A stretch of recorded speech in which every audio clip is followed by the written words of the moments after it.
வணக்கம், நான் அருணா. இது உங்கள் கக்கன் சேனல்.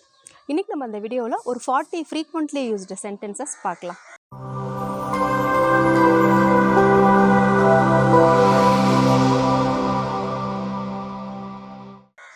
ஃபர்ஸ்ட் ஒன் பாருங்கள். இந்த அழுக்கு பாத்திரத்தெல்லாம் அந்த சிங்க்குக்கு பக்கத்தில் வை, இல்லை சிங்க்குக்கு பக்கத்தில் போடு. நம்ம எப்படி வேணுமோ சொல்லலாம். இதை எப்படி சொல்லலாம்? Put the dirty dishes next to the sink. Next one, அந்த தெரு முனையில் அந்த காஸ்ட்லியான ஷாப் இருக்குது. The expensive shop is on the corner. ஜானும் நானும் இல்லாட்டி நானும் ஜானும் game designers. John and I are game designers. நான் இன்னைக்கு லேட்டா அப்படி கேட்போம்ல, அதை எப்படி கேட்கலாம்? am I late today அப்படின்னா நான் இன்னைக்கு லேட்டாக வந்தேனா அப்படிங்கிற மாதிரி கேட்போம் இல்லையா, அதுதான். கேர்ஃபுல்லாக இருங்க, படியெல்லாம் ஈரமாக இருக்குது. Be careful, the steps R wet. Next one பாருங்கள். மீட்டிங்க்கு கரெக்ட் டயத்தில் வந்துரு. Be on time for the meeting. மீட்டிங்க்கு கரெக்ட் டயத்தில் இரு அப்படின்னு சொல்லுவோம் இல்லையா, அதை எப்படி சொல்லுவாங்க? Be on time for the meeting. School ரொம்ப தூரமாக. Is the school for? ரொம்ப ஹாட்டாக இருக்குது. விண்டோவை ஜன்னலை ஓப்பன் பண்ணுங்கள். இப்போ நம்ம ட்ரெயின்லேயோ பஸ்லேயோ ட்ராவல் பண்ணிகிட்டு இருக்கும்போது சொல்கிறோம், ரொம்ப ஹாட்டாக இருக்குது, ஜன்னல் ஓப்பன் பண்ணுங்க அப்படின்னு. அதை எப்படி சொல்லலாம்? It is too hot, please open the window.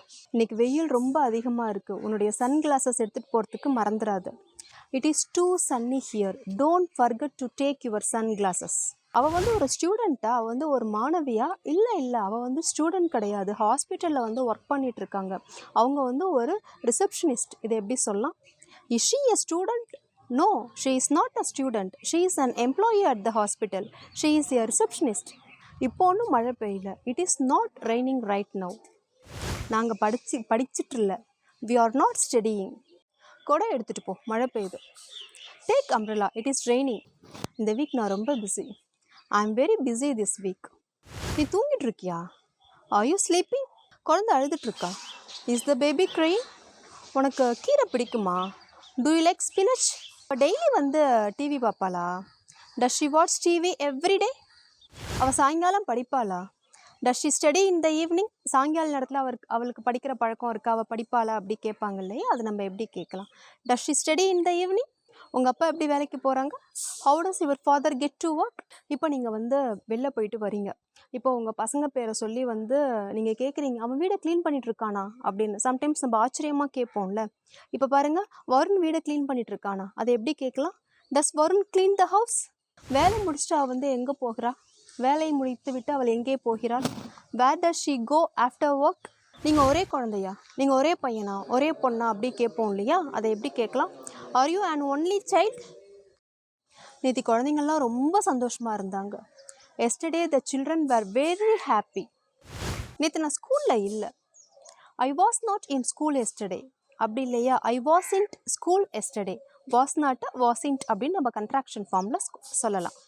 அவங்கெல்லாம் நேற்று நைட்டு பார்ட்டியில் இருந்தாங்க. Last night they were at a party. அவன் எப்போ பிறந்தான்? அதை எப்படி கேட்கலாம்? When was he born? நீ எப்போ பிறந்த? அதை எப்படி கேட்கலாம்? நீ எப்போது பிறந்தாய்? When were you born? ஓகேவா? அவன் எப்பொழுது பிறந்தான் அப்படின்னா வென் வாஸ் ஹீ பார்ன் அப்படின்னு கேட்கலாம். நீ எப்பொழுது பிறந்தாய் அப்படின்னா வென் வேர் யூ பார்ன் அப்படின்னு கேட்கலாம். இதே நீ எங்கே பிறந்தாய் அப்படின்னா வேர் யூ பார்ன் அப்படின்னு கேட்கலாம். புரியுதா? அவர்கள் எங்கே பிறந்தார்கள் அப்படின்னா வேர் தே பார்ன் அப்படின்னு கேட்கலாம். WHERE அந்த வேர் வேற, இந்த WERE இந்த வேர் அப்படிங்கிறது சப்போர்ட்டிங் வேர்ப். நீ கிளம்புற பிரேக்ஃபாஸ்ட்டுக்கு என்ன சாப்பிட்ட? What did you have for breakfast? அவ்வளோதான். நம்ம கேட்போம்ல, பிரேக்ஃபாஸ்ட்டுக்கு என்ன சாப்பிட்டேன்? What did you have for breakfast? அவ்வளோதான். ஹேவ்க்கு பதிலாக ஈட் ட்ரிங்க், அதுக்கு பதிலாக ஹேவ் அப்படிங்கிற வேர்ப் நம்ம யூஸ் பண்ணலாம், நமக்கு தெரியும் இல்லையா? இதே அப்படி லஞ்சுக்கு என்ன சாப்பிட்ட அப்படின்னா what did you have for lunch? That's it, அவ்வளோதான். 10 நிமிஷம் முன்னாடியே அவர் போயிட்டார். He left 10 minutes ago. இன்றைக்கி மத்தியானம் அவள் சமைக்க போகிறான். சம்டைம்ஸ் நம்ம வீட்டில் சொல்லுவோம்ல, இன்றைக்கி இவதான்ப்பா மத்தியானம் சமைக்க போகிறா அப்படின்னு. அது நம்ம எப்படி சொல்லலாம்? She is going to cook this afternoon. She is going to cook this afternoon அப்படின்னு சொல்லலாம். இப்போ பசங்க நம்மக்கிட்ட கேட்பாங்கல்ல, எனக்கு கொஞ்ச நாள் டிவி பார்க்க விடுமா, நான் அப்புறமா ஹோம்ஒர்க் செய்கிறேன், எனக்கு கொஞ்ச நாள் மொபைல் பார்க்குறதுக்கு விடு, கேம் விளையாட விடு, அப்புறமா நான் ஹோம்ஒர்க் செய்கிறேன் அப்படின்னு. அதை நம்ம எப்படி சொல்லலாம்? Please let me watch TV for some time, I'll do homework later. இப்போ நம்ம ஒருத்தவங்களை பார்க்குறதுக்காக போகிறோம், அவங்க வீட்டில் இருக்காங்களா இல்லையா அப்படிங்கிறது தெரியல. அப்போ நம்ம வெளில இருந்துட்டு சொல்கிறோம்ல, லைட்லாம் எரிஞ்சிட்ருக்குப்பா, அன்றைக்குமா அவங்க வீட்டில் தான் இருப்பாங்கன்னு நினைக்கிறேன் அப்படின்னு. அதை எப்படி சொல்லலாம்? The lights R on, they might be at home அப்படின்னு சொல்லலாம். அவர்கள் வீட்டில் இருக்கிறார்கள் எப்படி சொல்லலாம், தே ஆர் அட் ஹோம் அப்படின்னு சொல்லலாம். இப்போ உங்கள் வீட்டில் வந்து ஒரு ஃபங்க்ஷன் நடக்க போகுது, நீங்கள் வந்துட்டு கெஸ்ட் எல்லாம் நீங்கள் வந்து ரிலேட்டிவ்ஸ் கெஸ்ட் எல்லாரையுமே நீங்கள் வந்து எக்ஸ்பெக்ட் பண்ணிகிட்ருக்கீங்க.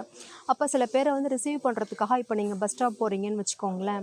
இப்போ உங்கள் ஃப்ரெண்டு ஒருத்தவங்க சொல்கிறாங்க, பிரதீப் வந்துட்டு நான் 10 மணி பஸ்ஸில் வரேன் அப்படின்னு சொல்கிறாரு.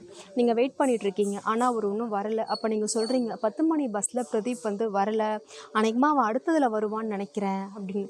இதெல்லாம் நம்ம ரொம்ப யூஸ்ஃபுல்லாகவே காமனாகவே பேசுவோம் இல்லையா? இதை நம்ம எப்படி சொல்லலாம்? Pradeep did not arrive at the 10 o'clock bus, he may come on the next one அப்படின்னு சொல்லலாம். 10 மணி பஸ்ஸுக்கு அவர் வரல, அடுத்த பஸ்ஸில் வரலாம் அப்படின்னு அர்த்தம். காயத்ரி எங்க? எனக்கு தெரியல, மாடியில் இருக்கலாம். Where is Gayatri? I don't know, she might be upstairs. எனக்கு தெரியல, மாடியில் இருக்கலாம். ஜஸ்ட்டு வந்துட்டு ஒரு என்ன சொல்கிறது, ஒரு ப்ராபபிலிட்டி கம்மியாக இருக்கிறதுக்கு நம்ம யூஸ் பண்ணுவோம் இல்லையா, அதுதான். தட்ஸ் இட், அவ்வளோதான். இப்போ நம்ம இந்த வீடியோவில் பார்த்த சென்டென்சஸ் எல்லாமே உங்களுக்கு யூஸ்ஃபுல்லாக இருக்கும் அப்படின்னு நினைக்கிறேன். இதே மாதிரி சின்ன சின்ன சென்டென்சஸ் எல்லாத்தையுமே நீங்கள் கொஞ்சம் ஃப்ரேம் பண்ணுறதுக்கு ட்ரை பண்ணுங்கள். 2 சென்டென்ஸாக எடுத்துகிட்டு அதை சேர்த்து சொன்னால் எப்படி இருக்கும்? ஃபார் எக்ஸாம்பிள் பார்த்தீங்கன்னா, இப்போதைக்கு காயத்ரி எங்கே, வேர் இஸ் காயத்ரி, எனக்கு தெரியல, ஐ டோன்ட் நோ.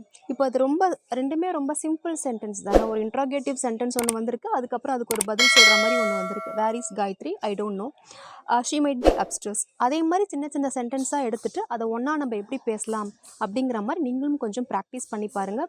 எவ்வளோக்கெவ்வளோ நீங்கள் ப்ராக்டிஸ் பண்ணுறீங்களோ உங்களுக்கு அவ்வளோக்கெவ்வளோ இங்கிலீஷுடைய ஃப்ளூயன்சி உங்களுக்கு கிடைக்கும். இந்த வீடியோவில் ஒரு சின்ன டாஸ்க்கு ஒன்று, ஸ்லீப் அதோடைய V2 அண்ட் V3 ஃபார்ம் என்ன அப்படின்னு எனக்கு நீங்கள் காமெண்ட்டில் சொல்லுங்கள். Then one more thing, Kakkan spoken English book உங்களில் யாருக்காவது வேணும் அப்படின்னா கீழே ஒரு லிங்க் இருக்குது, அந்த லிங்க்கை கிளிக் பண்ணி நீங்கள் புக்கை வந்து பர்ச்சேஸ் பண்ணிக்கலாம். எனக்கு உங்களுடைய வீட்டு அட்ரஸை நீங்கள் கிளியராக கொடுத்தீங்க அப்படின்னு சொன்னால் புக்கை நாங்கள் வந்து உங்களுக்கு கொரியர் பண்ணி வைப்போம். சென்னையாக இருந்ததுன்னா உங்களுக்கு கொரியர் கிடைக்கிறதுக்கு 2 days ஆகும். தமிழ்நாட்டுக்குள்ளார நீங்கள் எங்கேயாவது இருக்கீங்க அப்படின்னா மேக்ஸிமம் உங்களுக்கு 3 days ஆகும் புக்கு கிடைக்கிறதுக்கு. எனக்கு வீட்டு அட்ரஸை கிளியராக கொடுத்துருங்க. I hope this video is very useful to you. Share and subscribe our video. For getting further notification, press bell button. Thank you.